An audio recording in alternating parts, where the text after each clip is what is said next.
بسم اللہ الرحمن الرحیم۔ تمام تعریفیں اللہ رب العالمین کے لیے ہیں۔ ہم اللہ تعالیٰ کا شکر ادا کرتے ہیں کہ اس نے ہمیں ایک بار پھر اپنے کلام پاک کو سننے، سمجھنے اور اس پر غور و فکر کرنے کا موقع عطا فرمایا۔ اللہ تعالیٰ کے محبوب نبی حضرت محمد صلی اللہ علیہ وسلم پر درود و سلام ہو، جن کے ذریعے ہمیں قرآن جیسی عظیم نعمت نصیب ہوئی۔ اما بعد، السلام علیکم ورحمۃ اللہ وبرکاتہ۔ مطالعہ قرآن کلاس میں شامل تمام معزز احباب کو خوش آمدید، اور دل کی گہرائیوں سے آپ سب کا شکریہ کہ آپ مسلسل قرآن کے ساتھ جڑے ہوئے ہیں۔ الحمدللہ، آج ہم اپنی مطالعہ قرآن کلاس کے کلاس نمبر 171 میں ایک نئے چیپٹر کا آغاز کرنے جا رہے ہیں۔ آج کا چیپٹر ہے چیپٹر نمبر 15، جس میں ہم مطالعہ کریں گے سورہ حج آیت نمبر 73 سے 78 تک۔ یہ آیات ہمیں اللہ تعالیٰ کی قدرت، انسان کی کمزوری، شرک کی حقیقت اور بندگی و اطاعت کا واضح پیغام دیتی ہیں۔ قرآن کا حسن یہ ہے کہ یہ صرف پڑھنے کی کتاب نہیں بلکہ سمجھنے کی کتاب ہے، اور پھر اس سمجھ کو اپنی زندگی میں اتارنے کی دعوت دیتا ہے۔ ہم ان آیت مبارکہ کی تلاوت سنیں گے۔ سب سے پہلے تو میں چاہوں گی کہ محترمہ عمرانہ صاحبہ براہ کرم سورہ حج کی آیت 73 سے 78 تک تلاوت فرمائیں۔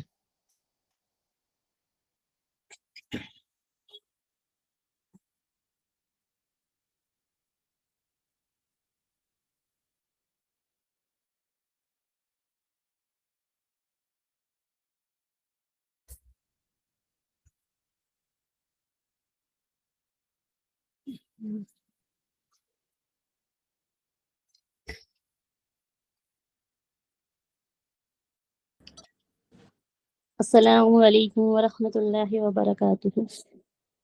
جی، وعلیکم السلام ورحمۃ اللہ۔ اعوذ باللہ من الشیطان الرجیم، بسم اللہ الرحمن الرحیم۔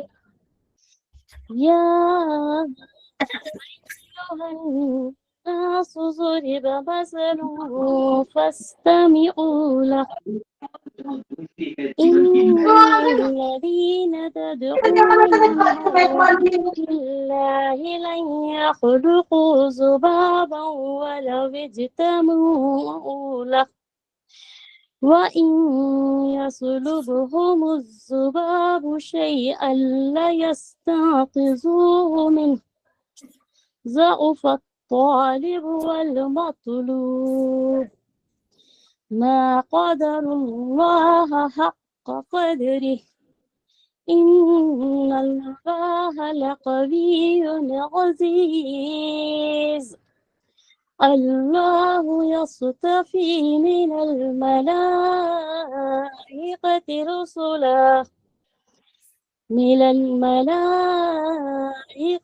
رسلا ومن الناس، إن الله سميع بصير، يعلم ما بين أيديهم وما خلفهم، وإلى الله ترجع الأمور، يا أيها الذين آمنوا اركعوا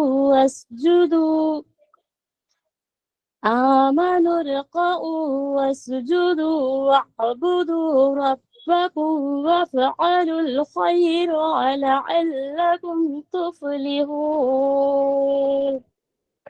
وجاهدوا في الله حق جهاده هو اجتباكم وما جعل عليكم في الدين من حرج، ملة أبيكم إبراهيم هو سماكم المسلمين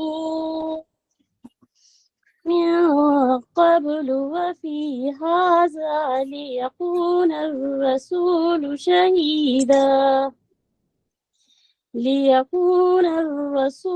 شهيدا عليكم وتكونوا شهداء على الناس فأقيموا الصلاة وآتوا الزكاة واعتصموا بالله هو مولاكم ونعم المولى ونعم النصير صدق الله العظيم السلام علیکم ورحمۃ اللہ وبرکاتہ.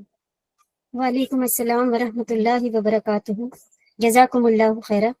اللہ تعالیٰ آپ کی تلاوت کو قبول فرمائے. آمین یا رب العالمین. اب ہم ان آیات کے ترجمے پر روشنی ڈالیں گے.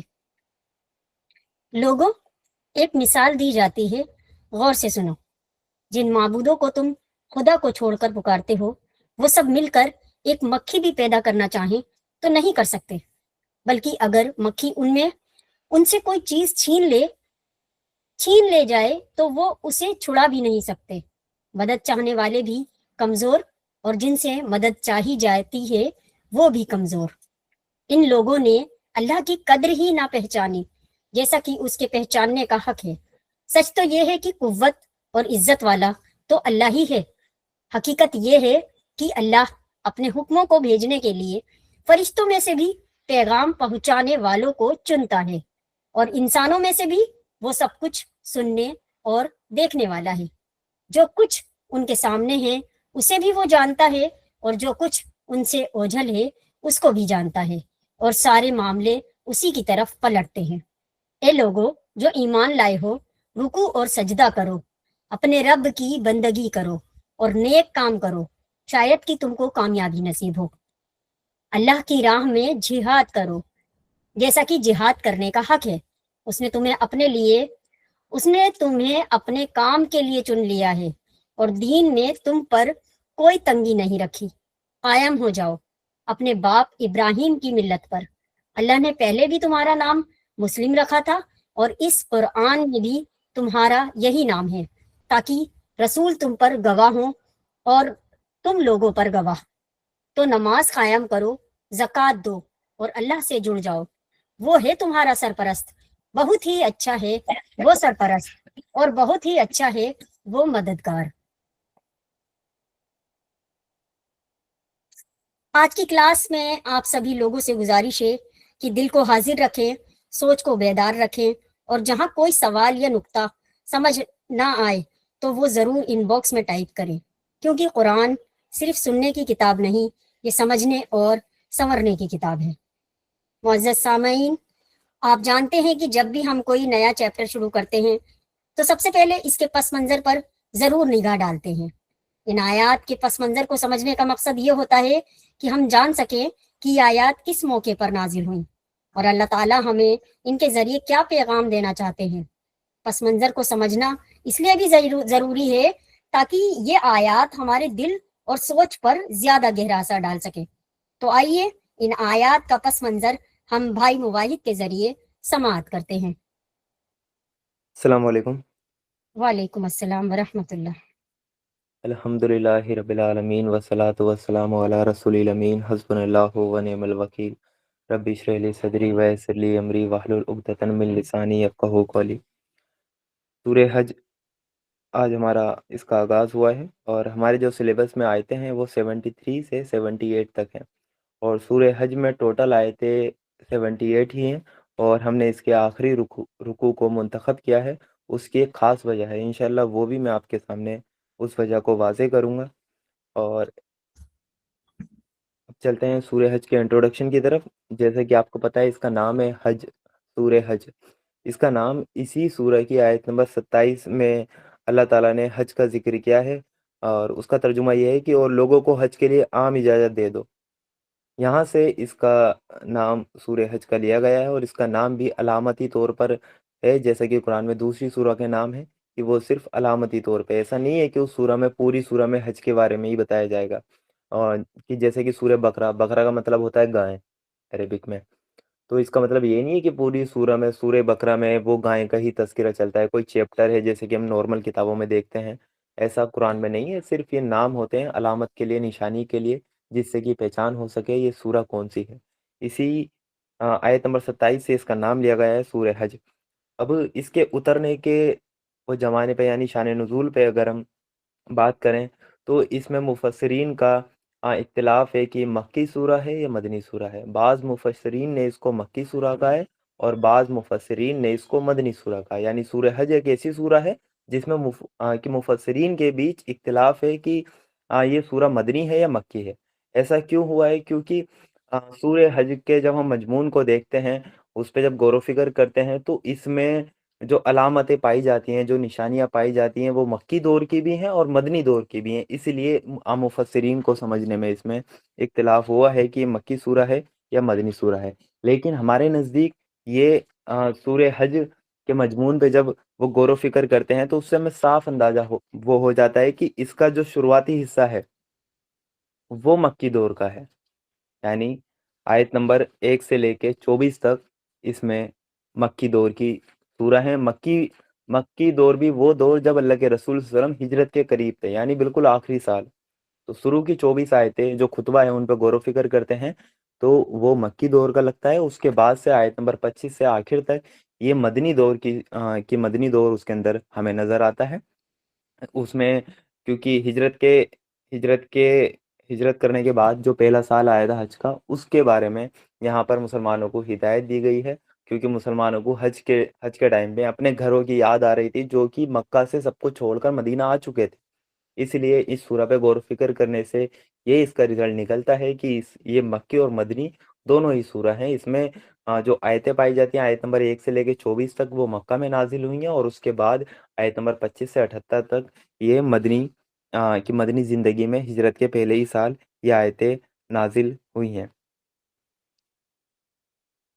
اور اسی سورہ کے آیت نمبر 39 اور 40 پہ اگر ہم غور و فکر کرتے ہیں تو یہ پوری طرح میں نشاندہی وہ کرتا ہے کہ مدنی جو دور ہے اس کا پہلے سال کی یہ سورہ ہے۔ اس وقت کے اگر میں آپ کو اس کا شان نزول اگر میں آپ کو بتاؤں کہ مہاجر جو لوگ تھے وہ حج کے زمانے میں ان کو اپنے گھر کی یاد آنے لگی تھی۔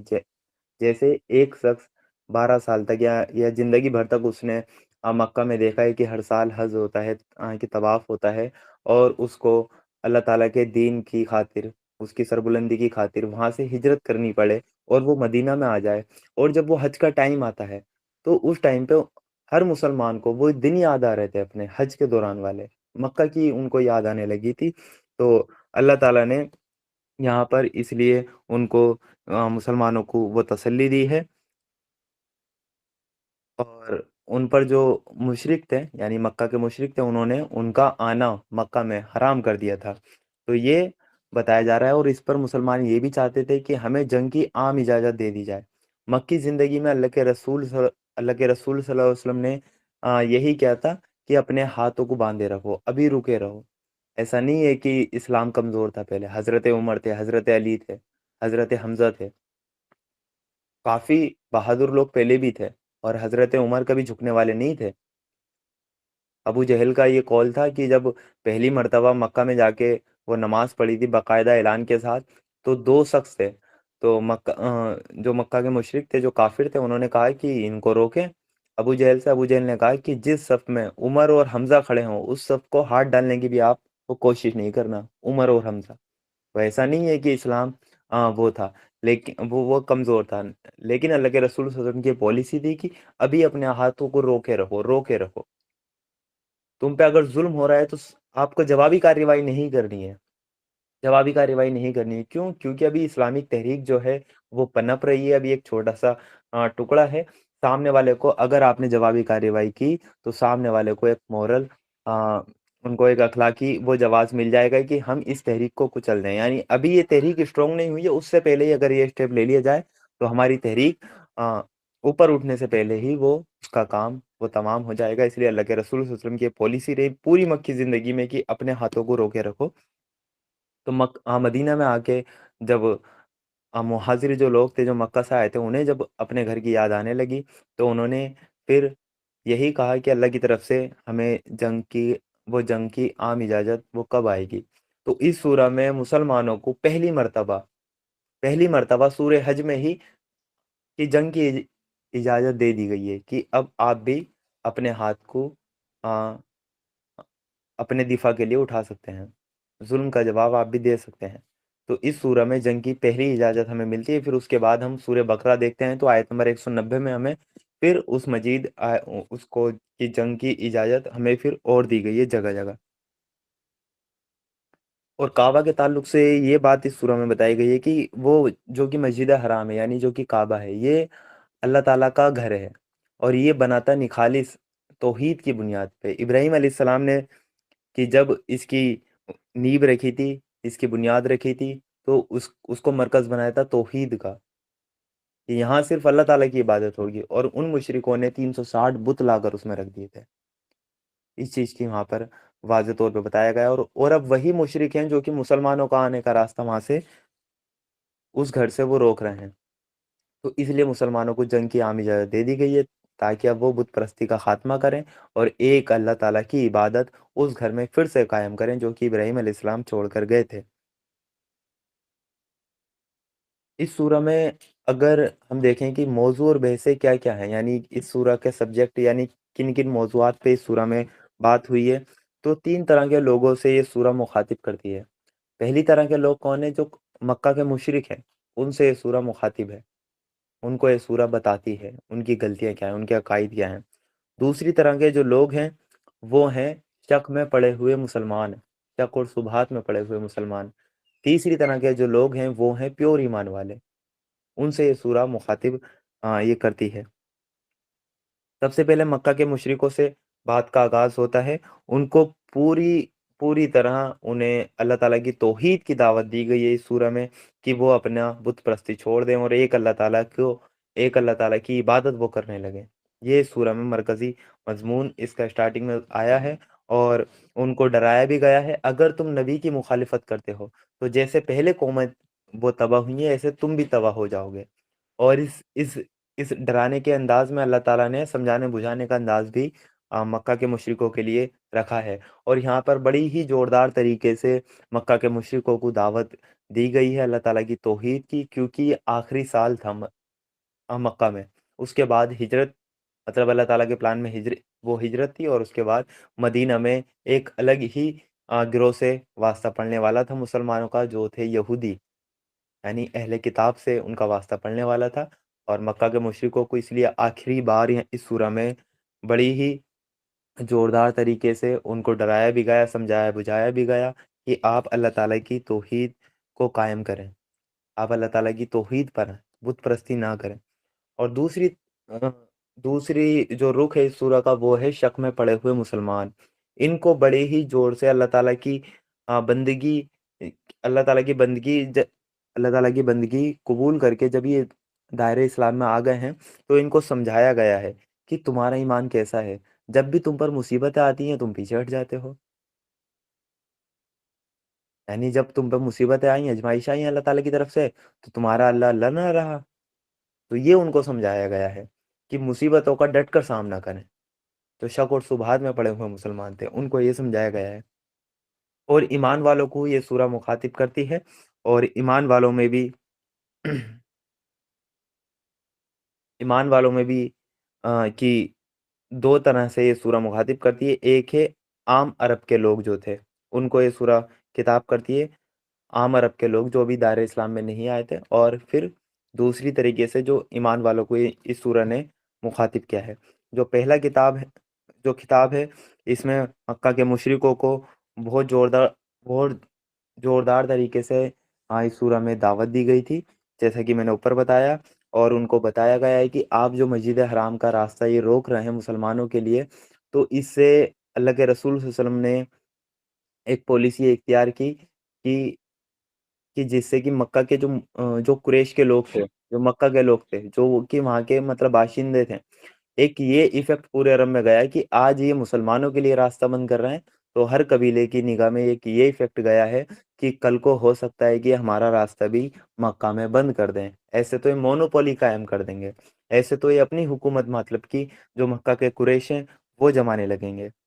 اور ابراہیم علیہ السلام کی بات کو وہ کوٹ کیا گیا ہے کہ جب ابراہیم علیہ السلام نے مکہ کی بنیاد رکھی تھی، جب تعمیر کی تھی، تو وہاں پر جو کہ وہاں کے رہنے والے لوگ تھے اور جو باہر سے آنے والے لوگ تھے، دونوں کے حقوق برابر تھے، دونوں کے حقوق برابر تھے۔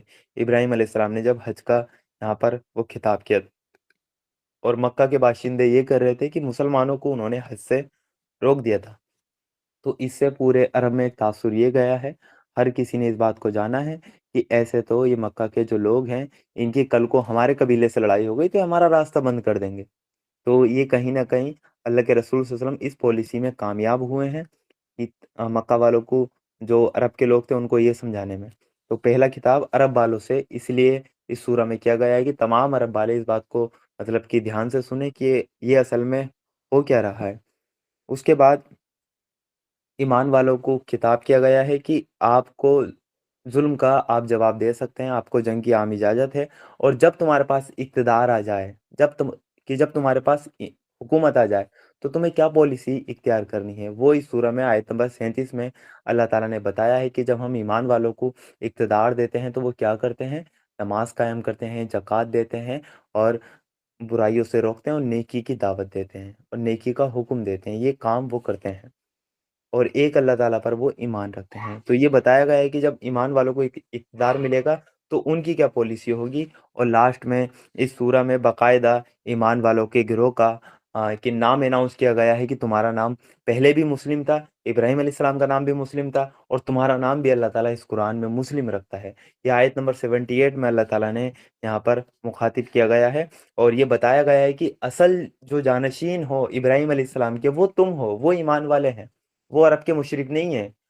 انہوں نے آپ کا راستہ بند کیا ہے تو وہ دھاندلی کر رہے ہیں۔ اصل جو جانشین ہے ابراہیم علیہ السلام کے، کیونکہ انہوں نے توحید کا مرکز بنایا تھا، اور توحید پہ اس وقت آپ ہو، تو آپ کا نام مسلم ہے، تو آپ کی ذمہ داری ہے کہ ان کی حکومت کو اکھاڑ کر پھینکیں اور وہاں پر اللہ تعالیٰ کی حکومت کو قائم کریں۔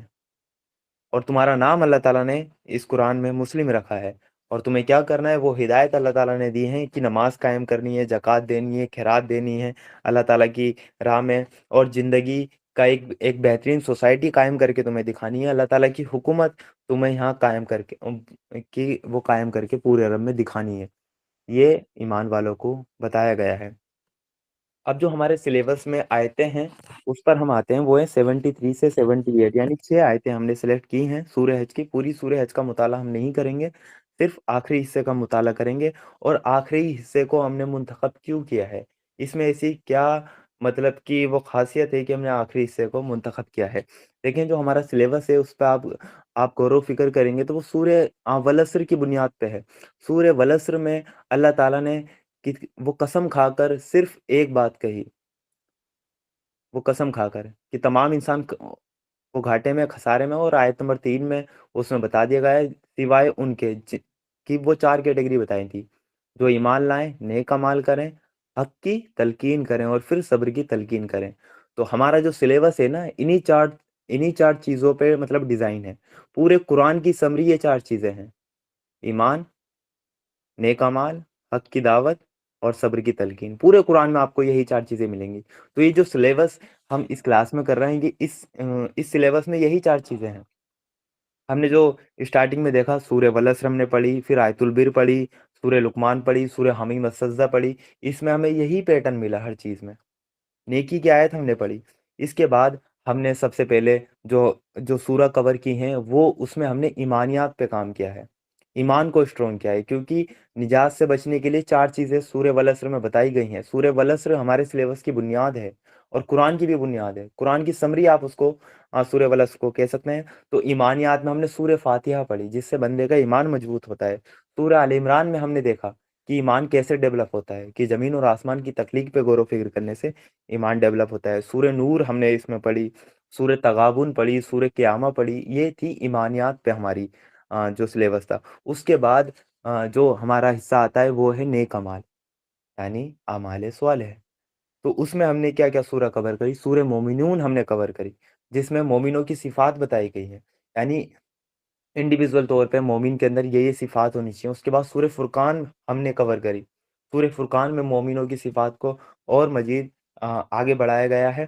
اور اس کے بعد سورہ تحریم ہم نے پڑھی کمپلیٹ، اس کے بعد سورہ بنی اسرائیل ہم نے لی، اس کے بعد سورہ حجرات ہم نے لی، اور جو نیک اعمال تھے نا وہ بھی ہم نے سیریز وائز لیے۔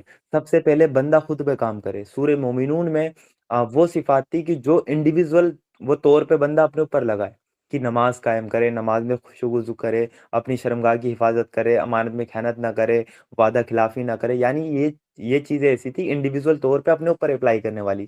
سورہ فرقان میں بھی ہم نے یہی دیکھا کہ رحمان کے بندے وہ ہیں جو زمین میں وہ نرم چال چلتے ہیں اور راتوں کو اللہ تعالیٰ کے حضور وہ کھڑے رہتے ہیں۔ سورہ فرقان میں ہم نے یہ بات دیکھی۔ سورہ تحریم نے پھر بندہ کیا ہوتا ہے اپنی انڈیویزول زندگی سے نکل کے جب اس کا نکاح ہوتا ہے تو ایک وہ کہ پریوار والی زندگی میں وہ آ جاتا ہے۔ تو پریوار میں آنے کے بعد اس کے کیسے معاملات ہونے چاہیے وہ ہم نے ڈیل کیے سورہ تحریم میں۔ اس کے بعد پریوار کے بعد ایک معاشرہ وجود میں آتا ہے، اور معاشرے میں اس کو مطلب کیا کیا نیک اعمال کرنے چاہیے، اس کے اندر کیا کیا اخلاقی خوبیاں ہونی چاہیے، وہ پڑھا ہم نے سورہ بنی اسرائیل میں۔ اور اس کے بعد اسٹیٹ کے لیول پہ وہ کیا کیا ہونا چاہیے اور کیا کیا نیک اعمال ہونے چاہیے، اور اللہ کے رسول صلی اللہ علیہ وسلم کے تعلق سے کیا آداب ہونے چاہیے، وہ پڑھے ہم نے سورہ حجرات میں۔ یعنی نیک اعمال میں بھی ہم ترتیب سے چلیں۔ اب جو ہمارا سلسلہ یہاں سے شروع ہوا ہے سورہ حج سے، یہ ہے تیسرا سلسلہ۔ سورہ والعصر پہ آئے، الا الذین آمنوا ہم نے کور کیا، وعملوا الصالحات یہ بھی ہم نے کور کیا۔ اب ہے وتواصوا بالحق کی، یعنی وہ حق کی دعوت دیتے ہیں، اور پھر ہے وتواصوا بالصبر، ابھی ہیں ہم حق کی دعوت پہ۔ تو سورہ حج سے ہمارا یہ تیسرا سلسلہ اسٹارٹ ہو چکا ہے، جس میں حق کی دعوت، یعنی وہ حق کی دعوت کیا ہے، وہ حق کیا ہے، وہ دعوت اس پیٹرن میں بتائی جائے گی۔ تو سب سے پہلے ہم نے اس میں سورہ حج کی آخر 6 آیتیں ہم نے اس میں لی ہیں، جس میں حق کی دعوت یہاں پر بتائی جائے گی۔ اور ان 6 آیتوں کے تعلق سے میں آپ کو بتا دوں 73 سے 78، یعنی یہ قرآن میں جامع ترین آیتیں ہیں کہ جو قرآن کی دعوت کا خلاصہ بیان کرتی ہیں۔ یعنی حق کی دعوت کیا ہے، حق کیا ہے، یہ قرآن کی یہ 6 آیتیں قرآن میں مطلب کہ جامع ترین ایسی آیتیں ہیں جو قرآن کی دعوت کا پورا وہ خلاصہ بیان کر دیتی ہیں کہ پوری قرآن کی دعوت یہ ہے۔ اور ان 6 آیتوں میں دعوت قرآنی کو اور قرآن نے بھی 2 حصوں میں تقسیم کیا ہے۔ پہلا حصہ ہے دعوت عام جو کہ تمام انسانوں کے لیے ہے، دوسرا حصہ ہے دعوت خاص جو کہ صرف اہل ایمان کے لیے ہے۔ یعنی جو دعوت قرآنی ہے، جو قرآن کی دعوت ہے، وہ 2 حصوں میں تقسیم ہے۔ پہلی دعوت ہے دعوت عام جو کہ تمام انسانوں کے لیے ہے، اس کے مخاطب وہ تمام انسان ہیں۔ دوسری ہے دعوت خاص جو کہ صرف وہ خاص طور پہ اہل ایمان کے لیے ہے، مسلمانوں کے لیے ہے۔ دعوت عام کیا ہے؟ دعوت عام اصل میں ایمان کی دعوت ہے، یعنی تمام انسانوں کو قرآن مخاطب کر کے ان کو ایمان کی دعوت دیتا ہے۔ ایمان کیا ہے؟ ایمان باللہ، ایمان بالآخرت، ایمان بالرسالت، یہی تینوں چیزوں سے ایمان بنتا ہے کہ اللہ تعالیٰ پر ایمان لائیں، آپ شرک نہ کریں، یہ ہے دعوت عام۔ آخرت کو مانیں کہ زندگی اصل نہیں ہے، یہاں سے مرنے کے بعد دوسری زندگی سٹارٹ ہوگی، آپ کا حساب کتاب ہونا ہے، ڈے آف ججمنٹ، قیامت کا دن آنا ہے۔ اور دعوت رسالت یعنی اللہ کے رسول ہیں، ان سے پہلے بھی اور رسول اس دنیا میں آئے ہیں، ان سے پہلے بھی نبی آئے ہیں، تو آپ کا کام ہے ان پر ایمان لائیں۔ تو دعوت عام جو ہے قرآن کی وہ ہے ایمان کی دعوت۔ ایمان میں ہے ایمان باللہ، ایمان بالآخرت، ایمان بالرسالت، یہ اس کے جو مخاطب ہیں وہ تمام انسان ہیں۔ اور پھر جو دوسری دعوت ہے وہ ہے دعوت خاص جو کہ صرف اہل ایمان کے لیے ہے، کہ اہل ایمان کو کیا کرنا ہے۔ دیکھیں اگر کوئی بندہ ہے وہ نان مسلم ہے، اگر آپ اس سے کہیں کہ نماز قائم کرو یا زکوٰۃ دو، وہ کہے گا میں کیوں کروں، میں تو مسلمان نہیں ہوں۔ ظاہر سی بات ہے، اس نے صحیح کہا، وہ کیوں کرے؟ تو اس کو دی جائے گی دعوت عام۔ ابھی جب تک وہ مسلمان نہیں ہوا ہے تو اس کو دعوت عام دی جائے گی، ایمان کی دعوت دی جائے گی۔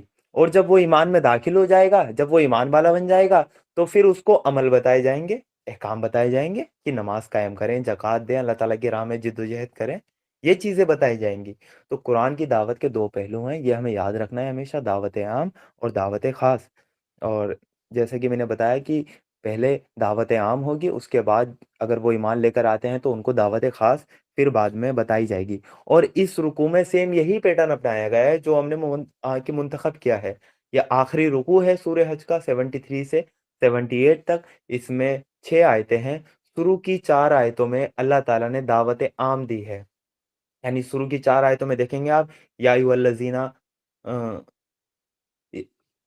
نہیں، شروع کی 4 آیتوں میں اللہ تعالیٰ وہ تمام انسانوں سے مخاطب ہے، یا ایھا الناس، یا ایھا الناس، اللہ تعالیٰ نے یہ کہہ کر مخاطب کیا ہے۔ اور آخر کی 2 آیتیں جو کہ 77 اور 78 ہیں، ان کو پھر دعوت خاص ہے، وہ ہے محض ایمان والوں کے لیے، یا ایھا الذین کہہ کر اللہ تعالیٰ نے وہاں مخاطب کیا ہے۔ تو ان 6 آیتوں میں ہمیں پورے جو قرآن کی جو دعوت ہے، جو قرآن کی اصل دعوت ہے، وہ ہمیں ملتی ہے۔ دعوت عام بھی ملتی ہے، دعوت خاص بھی ملتی ہے، کہ اگر کوئی بندہ مسلمان نہیں ہے تو اس کو کیا دعوت دینی ہے، اس کو ایمان کی دعوت دینی ہے، وہ شروع کی 4 آیتوں میں ملتی ہے ہمیں۔ اس کے بعد آخر کی جو 2 آیتیں ہیں، اگر وہ مسلمان ہے تو اس کے لیے کیا دعوت ہے، اس کو کیا کرنا چاہیے، تو اس کو عمل بتائے جائیں گے۔ وہ ہے آخر کی 2 آیتوں میں اللہ تعالیٰ نے ان کو عمل بتائے ہیں کہ آپ کو اللہ تعالیٰ کی راہ میں جد و جہد کرنا ہے، اللہ تعالیٰ کی راہ میں جہاد کرنا ہے، اور جیسا کہ جہاد کرنے کا حق ہے، جہاد کرنے کا بھی حق ہے، ویسا جہاد کرنا ہے، اپنی من مرضی کا جہاد نہیں کرنا، اس کا حق ادا کرنا، آپ کو اس جہاد کا حق ادا کرنا ہے۔ اس کو ہم وہ کافی ڈیٹیل سے انشاءاللہ وہ کور کریں گے۔ تو ابھی جو ہمارا سلیبس اسٹارٹ ہو رہا ہے وہ اب وتواصوا بالحق پر ہم آ چکے ہیں، اور اس کا یہ پہلا چیپٹر ہمارا ہے وتواصوا بالحق میں، پورے حج۔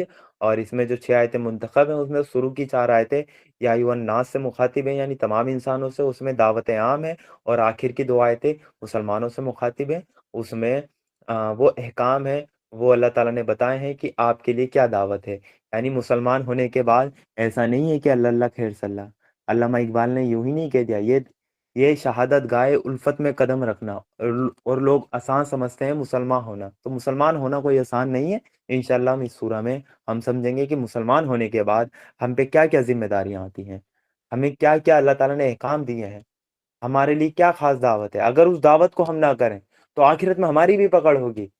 ایسا نہیں ہے کہ ایمان والے گھر میں پیدا ہو گئے تو ہماری بچت ہو گئی، نہیں، ہماری بھی پکڑ ہوگی۔ تو انشاءاللہ اس چیز کو ہم مطالعہ میں وہ کور کریں گے۔ تو اب کہ جب ہم مطالعہ کریں گے تو آپ کو یہ بات دھیان رہے گی کہ 73 سے 76 تک دعوت عام ہے، جو کہ تمام انسانوں سے ہے، اور وہ ایمان کی دعوت ہے۔ اور جب ہم 77 اور 78 کو دیکھیں گے تو وہ دعوت خاص ہے، جو کہ صرف مسلمانوں سے اللہ تعالیٰ نے خطاب کیا ہے۔ جزاک اللہ خیرن کثیرہ۔